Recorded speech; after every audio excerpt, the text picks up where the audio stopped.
All right, welcome back to Double Fries No Slaw. I've got Amy Bond, head coach of FSU women's golf team. Coach, how you doing? I'm doing great. How are you, TJ? I'm good. We did this middle of the day, so Richie's at work, so we can't even give him a hard time for doing this right now. But he did make. I will say this. Hopefully, maybe this isn't the best start. Hopefully, we're nowhere close to this. But he did go up for Ham's last game. So whenever you retire in like 25, 30 years, like he'll probably come up for the last course, the last tournament you guys play in Tallahassee. So just look forward to that day. Way off in the future, several accolades and awards later, but look forward to that day. Yeah, I'm definitely not going to hold my breath for that. I mean, at this point, I've forgotten what he looks like. I'm not going to recognize him. So, I'll just chalk it up to be Richie being Richie. So I will talk about the ACC championship a little bit, talk about regionals coming up, talk about some of the team. I'll start with this, right? Like we'll just kind of address it up front, but the events that took place on FSU's campus happened while you guys were playing on Thursday. Are you on your phone during match? Like, did you know kind of about what was happening, or is your phone kind of put away, or like did you know? I mean, nobody really knew what was happening at the time, but like, were you aware of that? What was going on? Yeah, I mean, we keep our phones on because my assistant and I text back and forth like where we need to go next, what yardages are happening on certain holes, maybe what certain players are doing. So we got the alert, the emergency alert on our phone. So I golf is so unique that I don't travel with all my team. So at that point, I jumped into high gear trying to check on the five players that were actually still at home. So I did get on my phone a lot more on Thursday and just corresponding back and forth to let people know that we were okay. And also on my end, I needed to know that people at home were okay and kind of what was going on. But such a tragedy, my heart goes out to everyone affected and to the families. But yeah, we knew about it. We did try to keep it away from the players because their phones are put away. Yeah. So they're not using them. But just so hard to deal with, especially when you're so far away from home and you can't be there to hug somebody's neck. Yeah. And then what was it hard for you to like just personally kind of like not forget about it, but try and block it out of your mind to like get through the next, 4 hours of play? Well, I guess it went like 4.5 hours of play, or like how, once you had kind of confirmed people were good, like, was that a chat? Was that maybe one of the more difficult things you've dealt with on a course? It really is. I mean, you can't forget about it. I'd like to say as a coach, I'm not a worrier, but I'm certainly a worrier. And, with everything going on, it just broke my heart. So I didn't do a good job of um, doing my job that day because I was worried about a lot of different things and I was definitely distracted. But, golf is golf. When it comes to human lives and things like that, that takes the priority for me Sure. and always will. So even though, I may have been distracted doing multiple things, my heart was in the right place. It was here in Tallahassee with the people and our kids did what they needed to do that afternoon. Thank goodness we only had nine holes left to play. And then the players started finding out about it. So then you shift gears to that, to talking about how they deal with it. And, Oh. they're just as shaken as I am. So we did talk about it. We probably talked about it a total of 5 or 6 times, 3 times definitely on Thursday, some more on Friday, and actually some more on Saturday. Yeah. You say that you didn't do a good job with that, but I don't know how anybody could be expected to handle a situation like that, whether you're in Tallahassee, in North Carolina, here in Tampa, like, and especially like in the middle of an event. So don't give yourself too much of a hard time, because I feel like that's just, it was an impossible situation to deal with. But that leads really well into this. How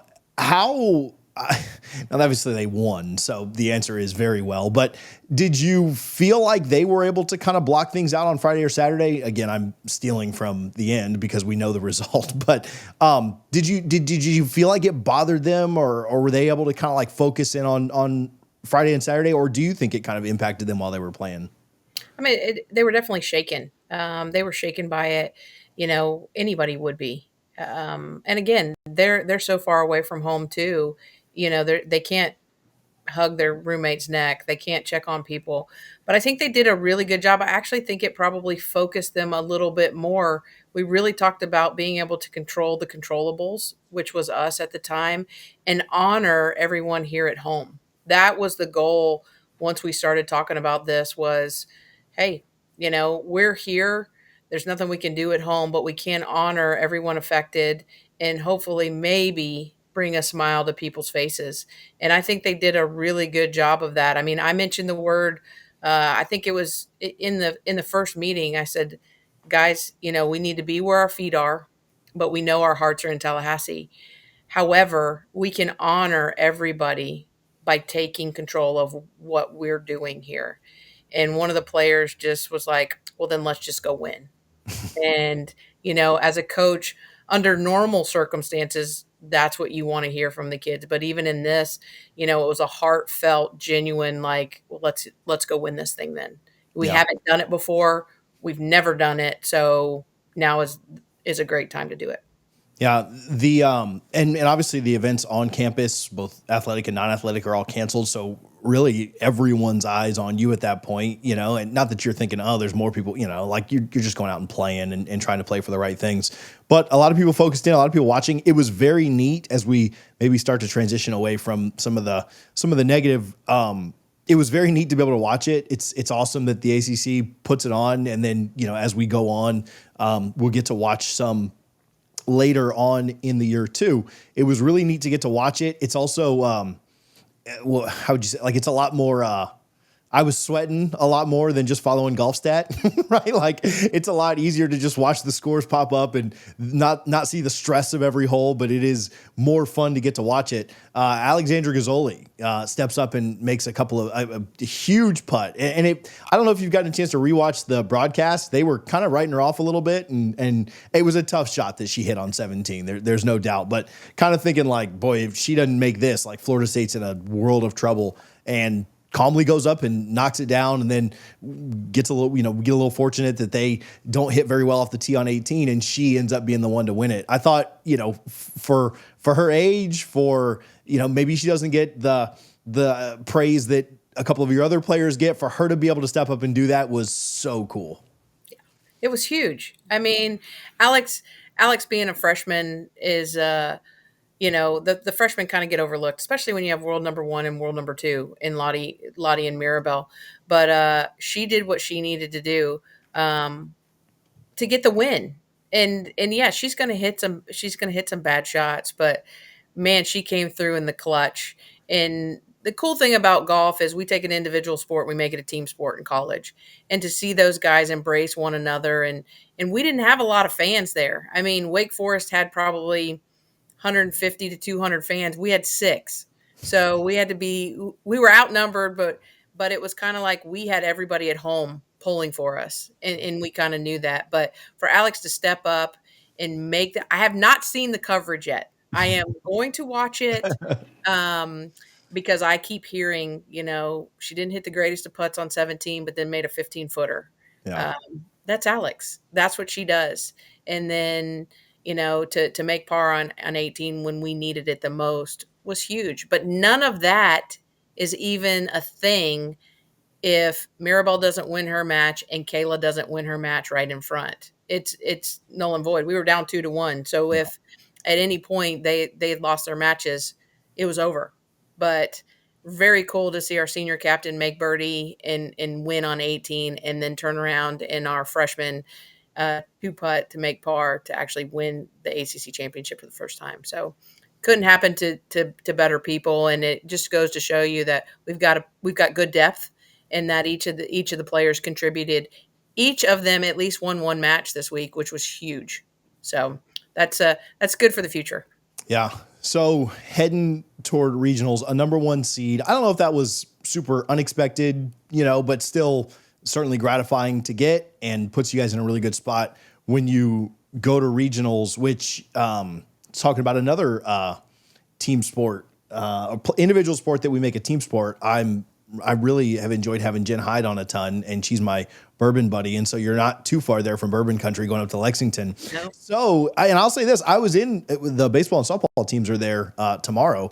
I was there in 2022, and there was a really good Florida State showing. So if anybody in the Louisville area catches this, you need to get over to Lexington that first weekend in May and go on your way over. You can grab Coach Bond a bottle and and then go enjoy the regionals. But talking about that, like obviously the expectation this year is not just to be a number one seed. It's not just to go to a regional in Lexington, Kentucky, and then all right, well that was great.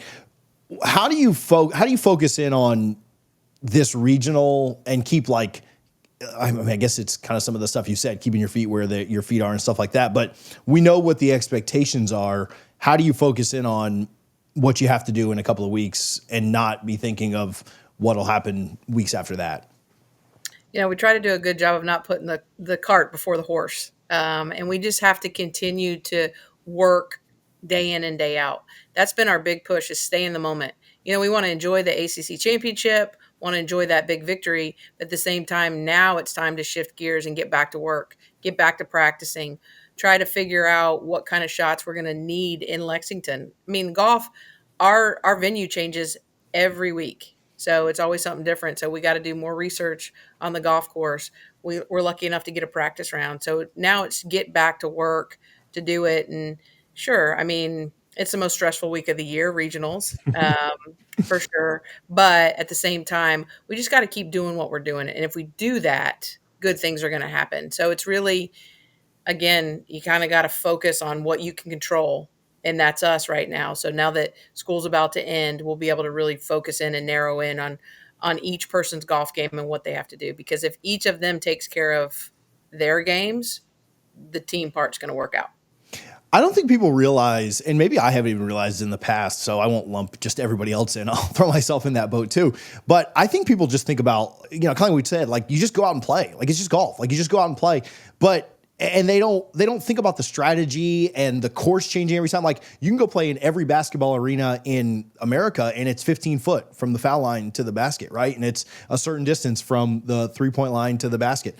And that changes for you guys, right? Tennis, the same thing, right? Like a football field's 100 yards long. A tennis court is the same size, regulation, where golf is so much different. And so like, I don't think people appreciate how the strategy does change. No, I mean, the strategy is to, birdie every hole, right? Like, but like the actual work and preparation that goes into it is so much different. A football game is 100 yards every time. A first down is always 10 yards. And people get that. Golf, I don't think they understand or appreciate that mental side of things changing every single week.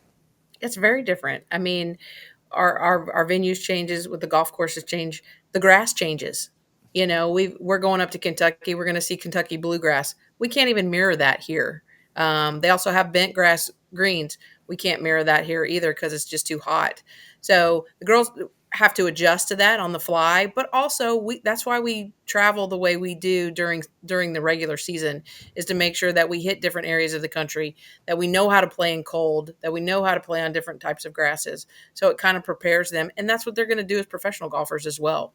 But I am very thankful that we get a practice round, so we get one peek at the golf course next Sunday just to see what it's like and figure out kind of a strategy of how to play it. You mentioned them earlier, but Mirabelle and Lottie, certainly, everybody in the golf world knows those names, and they've been phenomenal. We talked about this when I was in Tallahassee last. You've become I don't know if you have more garnet in your closet or green from going to Augusta year after year after year, which certainly not jealous of that at all. How much does like playing in not just them, but others that are playing and competing in other things, how much does playing somewhere like that and in some of the major type, major is maybe not the right golf pun to use, but some of the huge tournaments and different things that they've played in, how much does that help when you do get, to regionals, ACC championships, and then maybe even beyond that? It helps tremendously because they're playing under pressure. Whether they're playing for their country, they're playing for us, or they're playing in a major championship. Lottie's at the Chevron this week. She tees off about now, I guess. But anytime they're playing like that under pressure, it helps us in the long run because they've played against those players before. They may have been put in those situations prior to, which always works out. And then they can explain it to maybe one of the younger players who hasn't quite been there.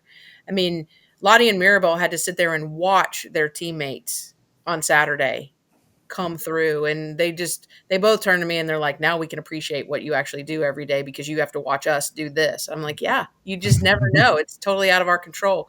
But the more experience they can get in the premier events, the better they're going to be as a golfer, and the better they are as a golfer is going to help us win tournaments, help them play better, and also help their teammates. So I think it's huge right now. I mean, playing at Augusta National, yeah, we're all jealous. Like I I've never played there, would love to, but the opportunity to walk around and see it, and for them to step up on the first tee at Augusta National and have 25,000 fans right there, that's big. I mean, like I told you, at ACCs, we had 6. That's normal for us. But when they stand up and there's 25,000 people looking at them, that's a whole different ball game. So the more you do it, the more comfortable you get. But, everybody's got nerves. Every person's got nerves, and it's just a matter of how you handle it. And the more opportunities you have to play under pressure, the more the nerves get going, but the better you get in handling it all. Let's wrap up with this. Talk to me again. We've talked about Alex. We've talked about Maribel and Lottie as well. Can you just talk to me a little bit more about your team? I mean, you don't have to go through every player individually, but just talk to me a little bit about your team. What has really stood out about them this year? Their character, determination, whatever, kind of angle you want to go, and then we'll wrap up. Yeah, I mean, we've won 6 of our last 7 events, and up until this past week, we'd won each of those events with a different group of players playing, which I think again speaks to the depth that we have. We got Lottie and Maribel, who are juniors. We have our senior captain is Kayla Williams, who is really starting to come into her own now and play some really good golf. And then we've got 3 freshmen that Sophia Fulbrook has played for us all year, really been our staple in the 3 spot.